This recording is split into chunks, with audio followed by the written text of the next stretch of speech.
Ibaruwa y'ingoro ya Yezu Nyirimuhwe Ruhango ku itariki 6 Nzeri 2020. Nkoramutima ya Yezu Nyirimuhwe.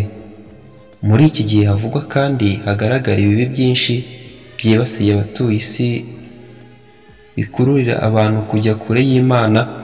Nyagasani aguhamagarira kwitandukanya n'ibyo bibi no kugira ishyaka ryo kuvuga ukuri ukomora ku Mana.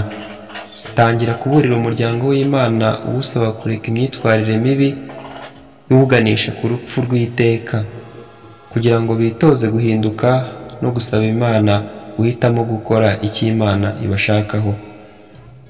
Ukora ibyo byose uhamagarirwa bitewe n'urukundo rw'Imana n'urwa mugenzi wawe.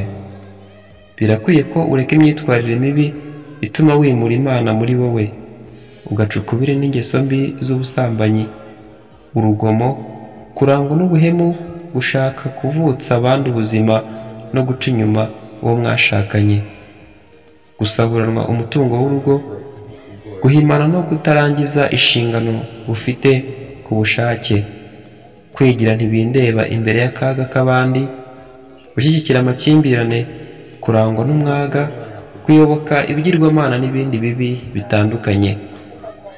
Reka gutera Imana umugongo, wiyunge nayo mu isakaramento ry'imbabazi.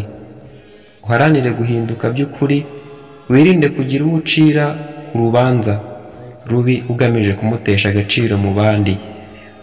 Wiyunge n'uwo mufitanye ikibazo, uha imbabazi abo uzigomba, kandi witoze nawe kuzisaba buhoro buhoro abo waboheresheje imigozi y'urwango, inzika no guhora, ubifuriza ikibi.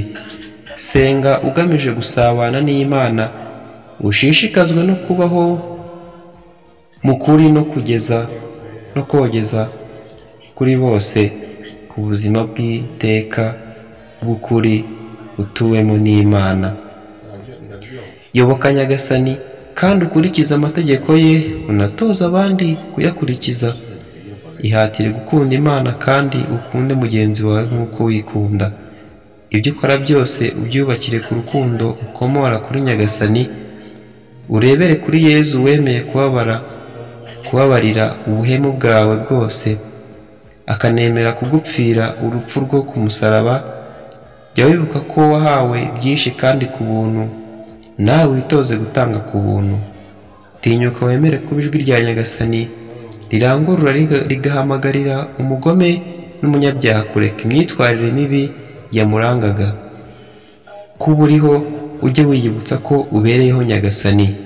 Umenye rwose ko agukeneye, agira ngo ukangurire n'umuryango wawe kuva mu kibi, utaretse no kuwutangariza ingaruka gisigira muntu. Wirekure gutumikira Nyagasani ugamije kurokora umuryango we icyago kiwutegereje, utaretse no kurokora ubuzima bwawe. Iyawe uyu munsi wakundaga kumva ijwi rya Nyagasani, ukamukingurira umutima wawe, ntiwitoze guhina umugongo imbere ye.